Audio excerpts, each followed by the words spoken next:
Donc, le chef de la France combattante n'est pas le général de Gaulle, c'est l'amiral Darlan. Et si la France est aux côtés des puissances vainqueurs à la fin de la guerre, c'est parce que l'armée française s'est battue, et c'est Darlan qui l'a renvoyé. Donc si de Gaulle n'avait pas existé, il y aurait eu Darlan pour être à la tête de la France combattante. De Gaulle n'a rien à voir, donc je vous disais, avec le mouvement de résistance. Enfin, il n'en a initié aucun.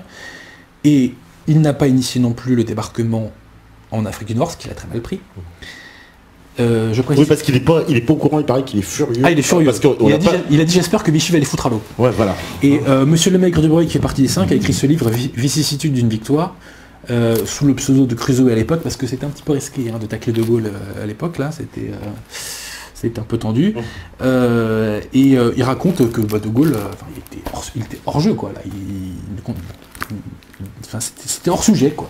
Mais de Gaulle, il n'envoie pas un de ses représentants après l'opération Torche pour essayer de reprendre la main un peu sur ce qui se passe. Mais j'y arrive. Ah, voilà. Et là, on va voir que... Alors, je m'explique. Darlan est le dauphin du maréchal Pétain.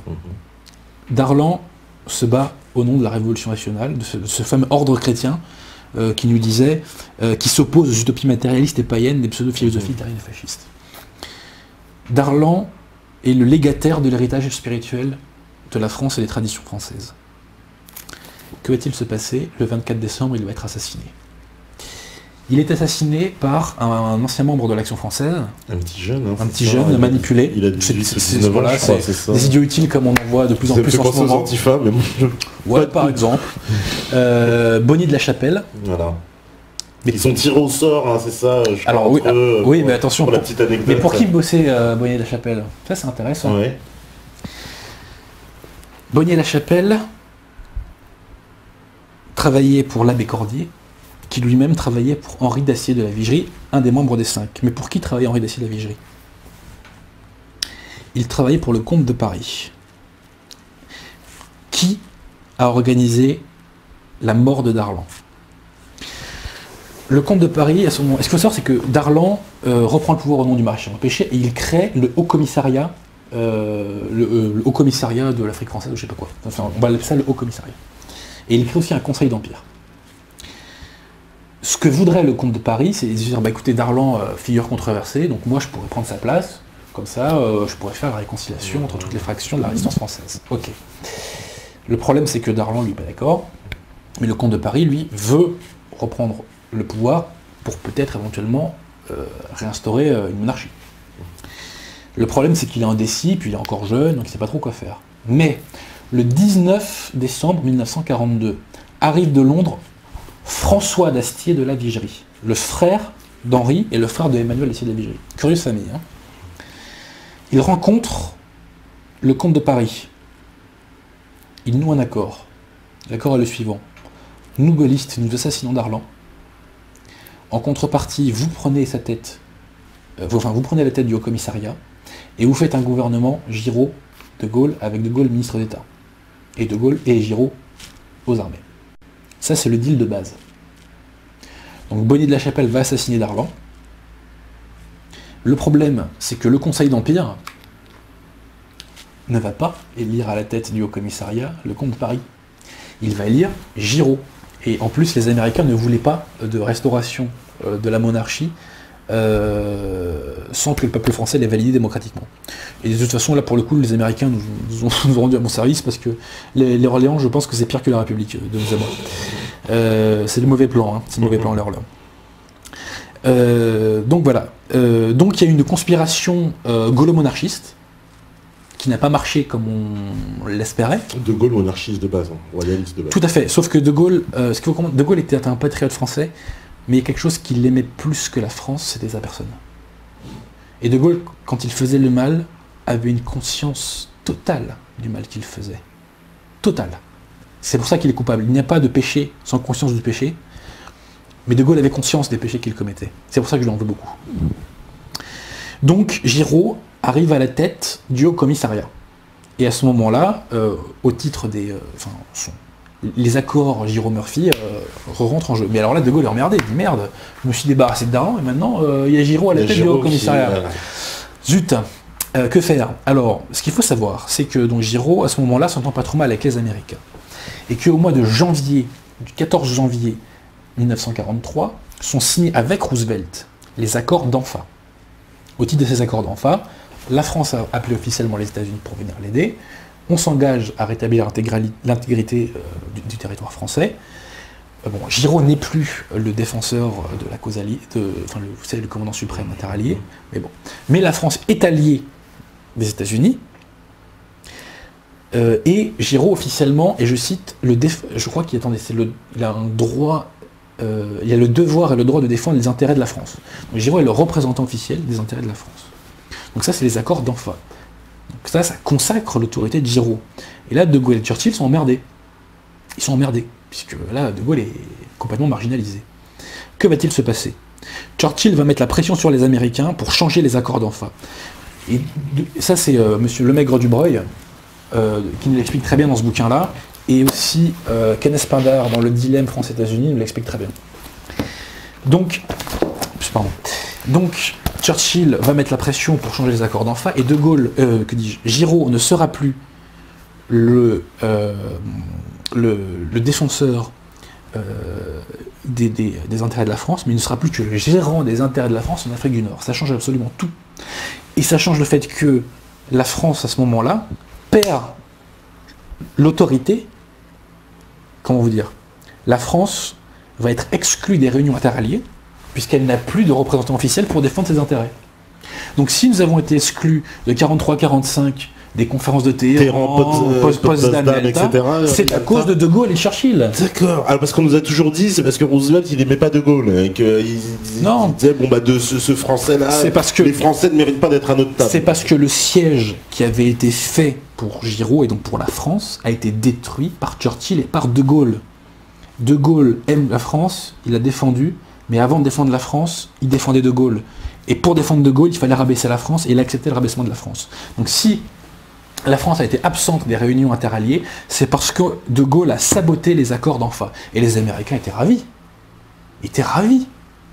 Puisque on vous donne une part du gâteau, vous la refusez. Oui, c'est un peu ça. Pas de problème, les Américains. On va reprendre. Ouais. Bah bien sûr. Donc voilà, donc Giraud d'ailleurs, qui a été très naïf, a validé ça. Il n'a pas compris la portée de son acte quand il a validé cette modification des accords d'Anfa. Mais le sabordage des accords d'Anfa, c'est absolument capital pour comprendre le rôle nocif joué par De Gaulle, pour comprendre que De Gaulle a rabaissé les intérêts de la France en 1943 en l'empêchant de figurer aux côtés des Alliés dans les réunions interalliées. Louis Rougier, ce fameux Louis Rougier qui a fait les accords avec Churchill dans La France jacobine, explique très bien aussi la façon dont les accords d'Anfa ont été sabotés. Je précise aussi que les accords d'Anfa prévoyait le réarmement de la France, des armées françaises. De Gaulle, plus tard, n'a jamais, entre guillemets, réactivé ces accords. Il n'a pas voulu refaire l'armée française, parce qu'il pensait que l'armée française serait un rival pour son accession, pour son accession au pouvoir. Ça se paye dans l'au-delà, ça, je pense. Donc ensuite, nous sommes au mois de février 1943. Un conseiller de Giraud va lui conseiller, pardon pour la répétition, de se rallier à la thèse gaulliste. Et Giraud va rompre avec Vichy à ce moment-là, en mars 1943, par une déclaration dans laquelle il dit que le peuple français n'est plus libre depuis le 23 juin 1940, etc. Et De Gaulle, je cite, dit que Giraud a fait un progrès dans sa doctrine. Je ne vous dis pas encore le nom de ce conseiller, parce qu'on va le revoir plus tard. Giraud est un peu naïf, mais c'est un homme de bonne foi, et il va essayer de se rallier à De Gaulle. Et donc, Giraud et De Gaulle vont trouver un accord pour former le Comité français de libération nationale, dans lequel il y aurait 3 voix pour Giraud, 3 voix pour De Gaulle. Donc c'est Giraud, son fameux conseiller, plus une autre personne, et c'est De Gaulle plus 2 autres personnes, 3 contre 3. Nous sommes au mois de juin 1943. Première réunion du Comité de libération nationale. De Gaulle s'énerve. Il dit c'est scandaleux, je veux que un tel, j'ai oublié son nom, ce que je l'ai. Il dit que je veux que un tel, qui est un de mes hommes, intègre le Comité de libération nationale, ce qui lui permettrait d'avoir la majorité. Giraud dit, ah non mais attendez, on s'est mis d'accord, ça fait des mois qu'on négocie, qu'on n'arrive pas à se mettre d'accord, qu'on est la risée du monde parce qu'on se fait la guerre entre nous alors qu'on est censé être ensemble. non, c'est pas possible. Donc on va mettre cette décision au vote. 3 contre 3, normalement on doit s'annuler. Seulement, le fameux conseiller de Giraud va voter en faveur de l'entrée du gaulliste supplémentaire. Giraud va être trahi par un de ses conseillers. Est-ce que je suis clair là ? Ouais. Et donc le conseil va rentrer et De Gaulle à ce moment-là va prendre la majorité et il va devenir le chef de la France combattante. Qui est cette personne qui a trahi Giraud pour De Gaulle, en votant pour De Gaulle? Qui est cette personne? Tu la connais, hein? Ah, c'est quelqu'un qu'on revoit après. Tu la connais. C'est quelqu'un qu'on revoit après, c'est le moins qu'on puisse dire. Méga quiz. Qui est la personne qui a permis à De Gaulle, qui a trahi Giraud et qui lui a permis de prendre la majorité au Comité de Libération Nationale? C'est pas Chaban-Delmas. Pas du tout. C'est un des plus grands traîtres de l'histoire de France. Un des plus grands traîtres de l'histoire de France. Un apatride. Ah, apatride. Jean Monnet. Jean Monnet. C'est Jean Monnet. Charles de Gaulle doit sa carrière, entre guillemets, à Jean Monnet. C'est grâce à la trahison de Jean Monnet que De Gaulle prend le pouvoir, prend la majorité des voix au Comité de Libération. Et De Gaulle, petit à petit, va pouvoir marginaliser Giraud. Mais il fait pas... Alors, s'il fait ça avec Jean Monnet, c'est pas pour faire un deal pour après la guerre, se dire avec les Américains, parce qu'il était question de faire un gouvernement provisoire avec Jean Monnet après la guerre. Et que Jean Monnet devait être même président du Conseil ou quelque chose comme ça. Alors ça, je n'étais pas au courant que Monnet devait être président du Conseil. En tout cas... Enfin, qu'il avait un plan B avec les Américains. En tout cas, Monnet... ça confirme. Monnet... Enfin, De Gaulle, tout à Monnet. Hein. Ça, c'est clair et net. Hein. C'est grâce à Jean Monnet que De Gaulle a pu marginaliser Giraud. Par la suite, en novembre 1943, De Gaulle dit à Giraud, vous êtes le chef militaire. Alors j'oubliais, pardon. Pendant toute cette année 1943, on n'en parle jamais, il y a la campagne de Tunisie, pendant laquelle l'armée française combat donc aux côtés des Alliés, l'armée de Rommel. Et l'armée française va laver en partie l'affront, en partie seulement, de 1940. Et cette armée, je le répète, hein, je matraque, faite par Weygand à la demande de Pétain, relancée dans la guerre par l'amiral Darlan, avec l'approbation par télégramme secret, sur idée de l'amiral Offand, par le maréchal Pétain. Voilà. Donc Giraud, qui est à la tête de cette armée, va être marginalisé progressivement. De Gaulle va lui demander de quitter le Comité de Libération, parce qu'on ne peut pas soi-disant officiellement être à la fois civil et militaire. Non, c'est lui, ça ne l'a pas dérangé pour son cas. Oui. Enfin, on ne peut pas à la fois avoir le pouvoir, pardon, on ne peut pas avoir le pouvoir politique et militaire à la fois, donc vous partez. Et ensuite, en avril 1944, il destitue Giraud, en lui disant « je vous donne tel autre poste », un poste complètement bidon, mais il le retire du commandement suprême de l'armée. Pourquoi? Parce que De Gaulle ne veut pas qu'au débarquement, il y ait une figure capable de rivaliser avec lui. Parce que, bien évidemment, dans une telle situation, le Giraud aurait acquis un prestige énorme. L'armée française qui débarque le 6 juin, ça rouille la gueule quand même. Hein. Et De Gaulle, qui n'est pas une contradiction près, il dit bon bah puisque c'est plus vous le chef de l'armée, eh ben c'est moi. C'est moi. Eh ben, oui, c'est beau la vie. Hein. C'est beau la vie. Hein. Et à peu près un mois avant le débarquement, le Comité de Libération va se muter en gouvernement provisoire, sachant que De Gaulle s'était engagé à respecter ce qu'on appelait la loi, je crois, Tréveninck, en vertu de laquelle, en fait, si vous voulez, enfin si tu veux, on se tutoie, les conseils municipaux, en fait, devaient élire des individus, une assemblée qui elle-même élirait des individus pour le gouvernement provisoire. De Gaulle avait dit, je respecterai cette loi qui était votée sous la Troisième République, et ça. En fait, tu parles, il la met à la poubelle, le gouvernement, c'est moi. Et il faut attendre le mois d'août 1944, pour que, le 23 août 1944, pour que ce gouvernement soit reconnu comme le gouvernement de la France. Et pourquoi il est reconnu? Parce qu'à ce moment-là, Pétain et Laval ont été enlevés par les Allemands, et qu'il y a un vide légal. Et là, j'aimerais raconter une chose que les gens ne savent peu, c'est que Laval avait récupéré le président de l'Assemblée nationale, Herriot, pour faire un gouvernement Laval-Herriot, à l'arrivée des Américains. Le problème, c'est que la Gestapo était contre, et donc ils ont été dénoncés à la Gestapo par deux personnes, Marcel Déat et De Brinon. Et donc à cause de ça, il y a eu un vide légal, et Vichy a disparu parce qu'il y avait un vide légal, et De Gaulle s'est engouffré dans ce vide.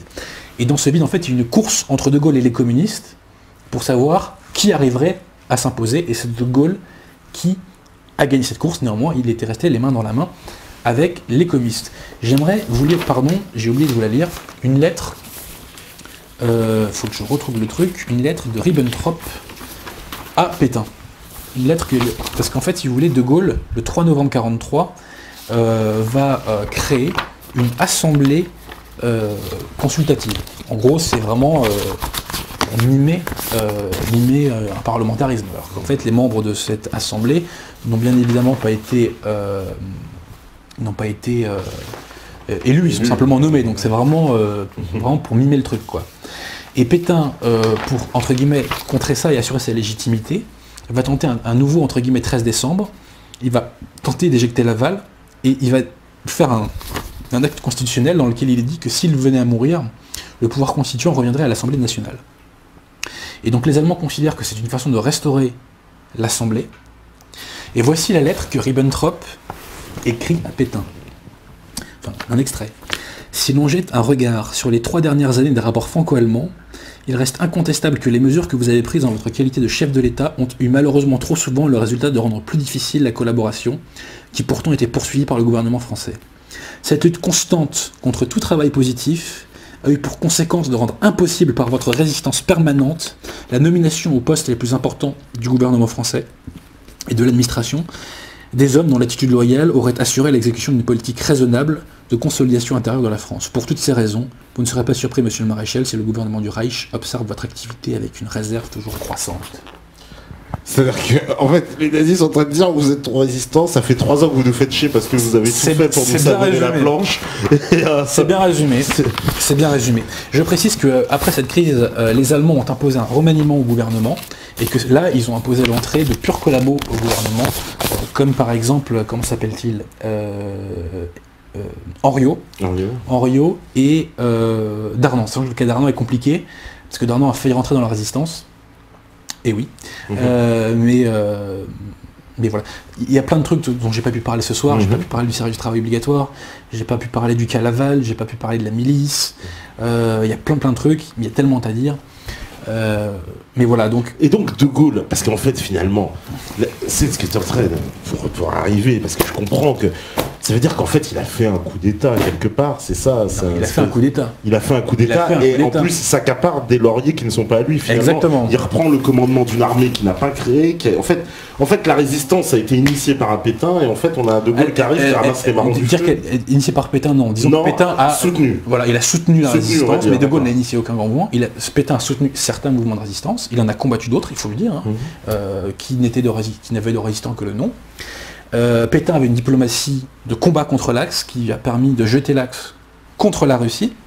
Pétain a remis en place une armée capable de combattre contre les Boches, qui est repartie au combat. Je ne cesse de me répéter, mais ça fait bien. Non, mais il faut marteler pour que ça reste dans le crâne des gens. Voilà, donc De Gaulle, en fait, effectivement, est un pur usurpateur. Et je n'ai pas rapporté là le livre de Henri de Kérillis qui s'appelle De Gaulle dictateur, mais il a une citation où il résume parfaitement la situation. Sachant que Kérillis a déchanté sur les cas de Gaulle alors qu'il était initialement gaulliste. Pourquoi ?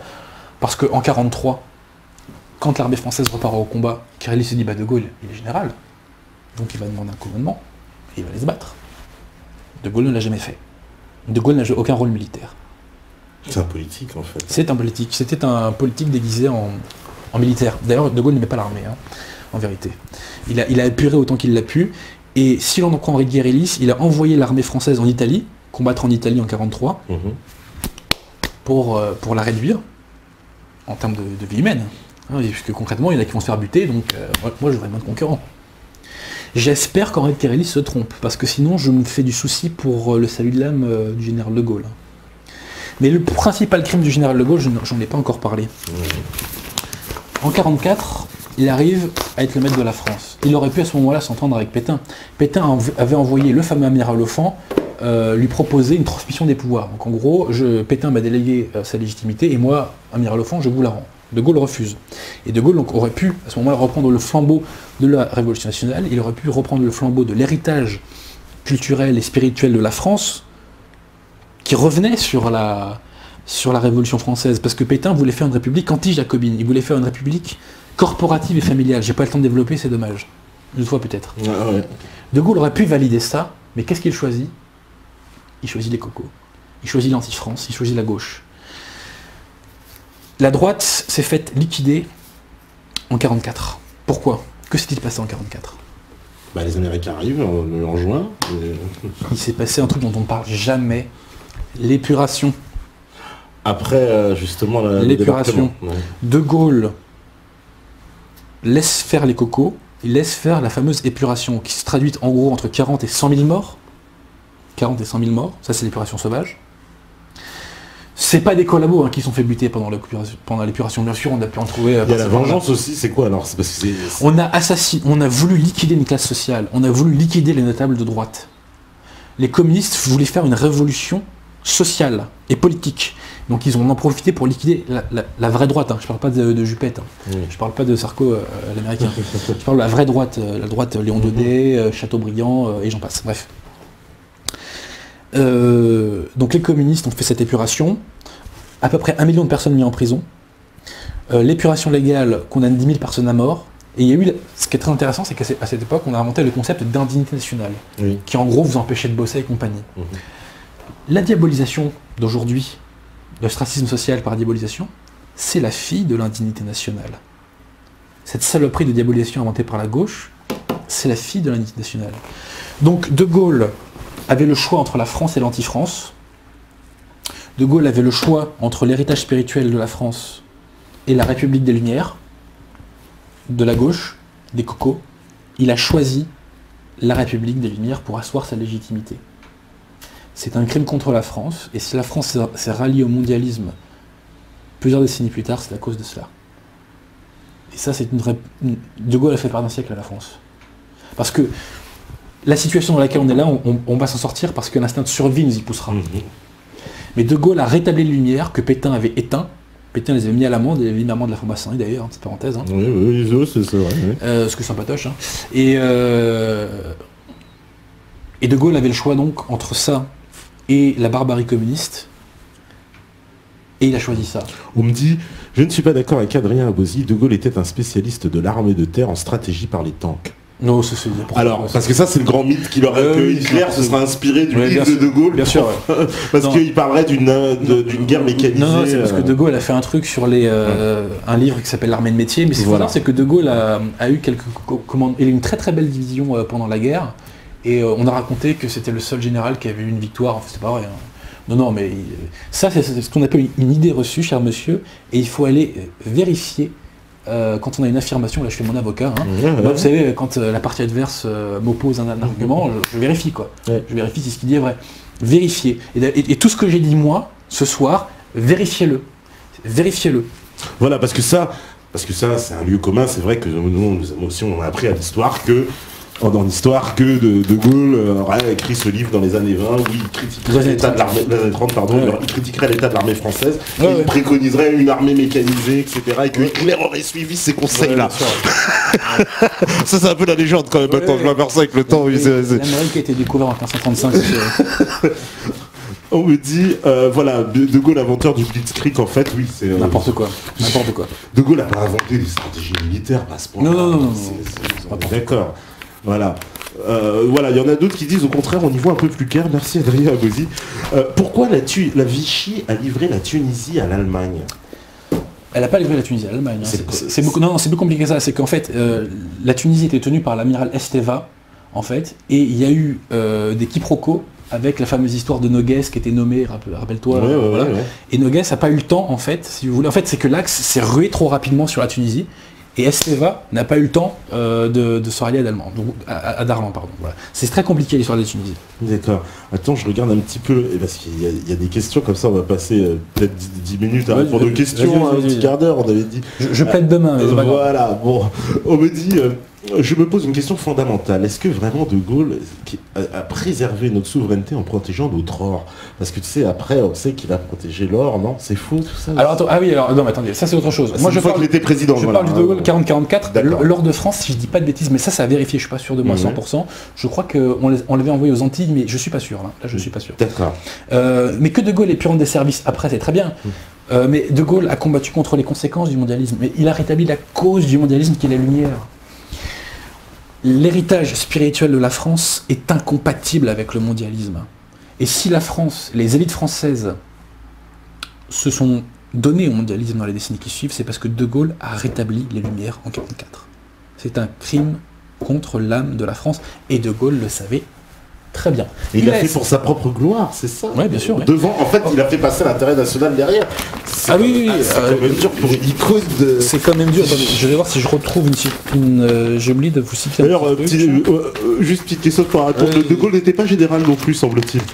En fait, il était nommé général à titre temporaire. Et comme il refusait de revenir, il y a eu un échange de télégrammes entre le ministre de la Guerre de l'époque, Colson, et De Gaulle entre le 18 et le 21 juin, et comme il refusait de revenir, mais enfin, il dit qu'il va revenir le 21 juin par télégramme, et comme il a refusé de le faire, eh bien le président de la République, dans un document contresigné par le président de la République, il a été remis colonel, quoi. J'aimerais vous faire une dernière citation. Ouais. Une citation de René Rionnier dans son livre Réquisitoire contre le mensonge, un livre anti-gaulliste absolument génial, qui parle aussi beaucoup des questions algériennes. Il nous est arrivé de nous demander au cours de notre travail comment un être normal peut, sans avoir honte de lui-même, s'abaisser à mentir, à tromper, à trahir, à mystifier des hommes, français ou musulmans, qui de bonne foi se sont confiés et dévoués à lui. Nous n'avons pu formuler qu'une réponse, et ce n'est pas la lecture de son œuvre de jeunesse qui l'infirmera. Pour Charles de Gaulle, les hommes, les peuples, les vivants et les morts, les souffrances, le sol, le foyer, la légalité, l'illégalité, la fidélité, la fausseté, ne sont que des pions qu'il déplace sur l'échiquier où se joue sa propre grandeur et sa légende. Comme hanté par la réalisation de sa destinée, il reste indifférent à ce qu'il brise, à ce qu'il écrase, ainsi qu'aux moyens et aux alliés qu'il emploie.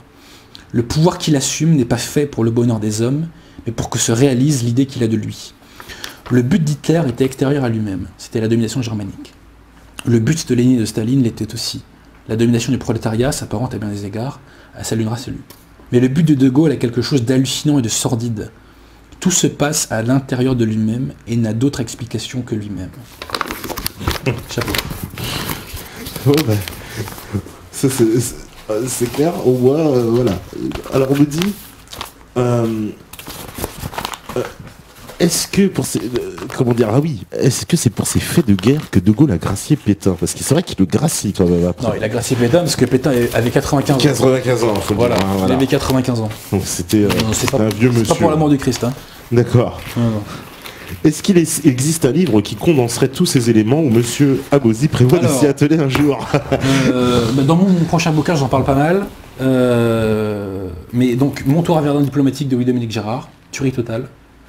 L'appel de l'île-dieu de Louis-Dominique Gérard aussi. Alors celui-là, dans la catégorie Je me prends une tarte, le deuxième chapitre qui fait la contre-histoire du 18 juin, ça c'est du lourd. Je vous avoue que moi j'étais malade, je me rappelle quand je disais ça, j'étais dans mon lit, impossible de lâcher le livre. De Gaulle contre De Gaulle, de Louis Rougier, la couverture mythique, hein. Je sais pas si on la voit bien. Ouais, je veux bien la mettre devant la caméra. Alors, je fais mon libraire contre culture. Voilà. Histoire élémentaire de Vichy de l'amiral Offand, pas mal du tout. Tous les bouquins de Louis Rougier, et j'ai oublié de citer Jacques Izorni, l'avocat de Pétain. Il faut savoir que Izorni, pendant la guerre, défendait les communistes. Et à la Libération, il défendait les prétendus collabos ou véritables collabos. Voilà, donc c'était un avocat, il a fait un travail très sérieux sur Pétain. Les bouquins de Jacques Izorni sont vachement synthétisés, je les ai pas sous les mains là, c'est pas grave. Voilà, mais sinon, l'homme à découvrir, c'est Louis-Dominique Gérard. Ça, Louis-Dominique Gérard, d'accord. Ça a changé ma vie. Hein. Ça, vraiment, dans la catégorie débranchage de la matrice, c'est lourd, hein, c'est du lourd. Les bouquins de Jean-Raymond Tournou sont pas mal aussi. C'est un résistant, c'est très facile à lire, il y a plein de citations.